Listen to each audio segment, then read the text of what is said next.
Volkrat adalah semacam Dewan Perwakilan Rakyat Hindia Belanda.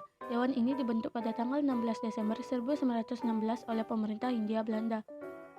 Pada awal berdirinya, Dewan ini memiliki 38 anggota, 15 diantaranya adalah orang pribumi, anggota lainnya adalah orang Belanda atau Eropa dan orang Timur Asing, diantaranya Tionghoa, Arab, dan India. Pada akhir tahun 1920-an, mayoritas anggotanya adalah kaum pribumi. Tahukah Anda bahwa sebelum 17 Agustus 1945, tepatnya 27 tahun yang lalu, sebelum merdeka, penduduk Nusantara sudah mendirikan Dewan Rakyat dengan nama lain sebagai Volkrat. Tentunya tak mengherankan bagi kita jika penduduk pribumi ikut andil dalam pemerintah Hindia Belanda. Kita telah mengetahui orang asing yang berkulit putih cukup lama tinggal di Nusantara, kurang lebih 3,5 abad, dan ikut andil dalam mengendalikan kekuasaan di Nusantara. Meskipun tak mencakup semuanya, Nusantara dikuasainya karena Nusantara terdiri dari beberapa pulau yang mana orang asing itu mengalami kesulitan untuk menguasai seluruh wilayah Nusantara. Seiring berjalannya waktu, dengan mengalami proses yang panjang, di mana beberapa dari tokoh kita mengajukan petisi kepada Ratu Belanda untuk mendirikan lembaga parlemen di Hindia Belanda. Ternyata, usulan mereka disetujui dengan menambahkan lembaga tersebut dalam konstitusi Hindia Belanda. Latar belakang pembentukan Volkrat sendiri berasal dari rasa ketidakpuasan kepada pemerintah Belanda yang dilakukan oleh para tokoh organisasi pergerakan nasional yang ingin keadilan pemerintah Hindia Belanda dengan adanya demokratisasi untuk penduduk Nusantara. Pada awal disetujuinya pembentukan Volkrat alias Dewan Rakyat di Hindia Belanda hanya untuk meredam amarah Bumi Putra atau menenangkan suasana supaya Belanda mendapatkan hak otonomi Hindia. Yang mana keadaan itu sangat kacau dengan banyaknya kaum pemberontak untuk melawan pemerintah Belanda yang makin lama makin semena-mena. Layaknya menjadikan tuan rumah sebagai tamu bagi bangsanya, karena pada sejatinya Volkrat ini hanya sebagai badan penasihat yang hanya berhak memberikan usul-usul kepada pemerintah Hindia Belanda, sekaligus sebagai pelindung pertama kaum pribumi dan tanda peduli dengan hajat kehidupan kaum pribumi serta nasibnya. Meskipun hanya sebagai legislatif, di mana semua keputusan kembali kepada Dewan tertinggi yaitu Dewan Belanda.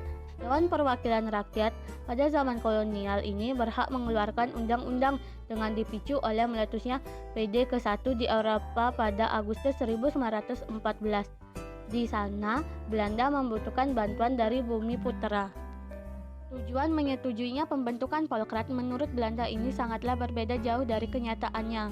Dewan Rakyat Hindia yang dianggap sebagai boneka pemerintah untuk mengendalikan amarah Bumi Putra, tapi alhasil melahirkan sederet nama besar yang berpikir visioner seperti Muhammad Husin Tamrin, Abdul Muiz, Otto Iskandar Dinata, yang nantinya perjuangan mereka akan menjadi corong perjuangan Hindia Belanda.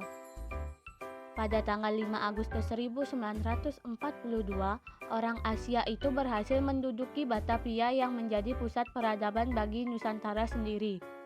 Pada tanggal 7 Maret 1942, Belanda menyerah tanpa syarat kepada Jepang di Kalijati, Jawa Barat.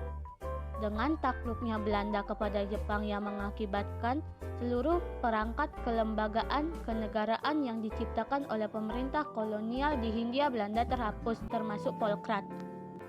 Bangkitnya nasionalisme modern dimulai sejak Sumpah Pemuda 28 Oktober 1928 dan membawa dampak luas pada masyarakat untuk menumbuhkan rasa nasionalisme yang kuat. Sebagai seorang terpelajar, Soekarno muncul sebagai seorang pemuda cerdas yang memimpin pergerakan nasional baru. Pada 28 Oktober 1928, organisasi ini ikut menyatakan ikrar tentang tanah air yang satu, berbangsa satu, dan berbahasa satu, yaitu Indonesia. Pernyataan Sumpah Pemuda itu membawa dampak luas pada masyarakat untuk menumbuhkan nasionalisme yang kuat.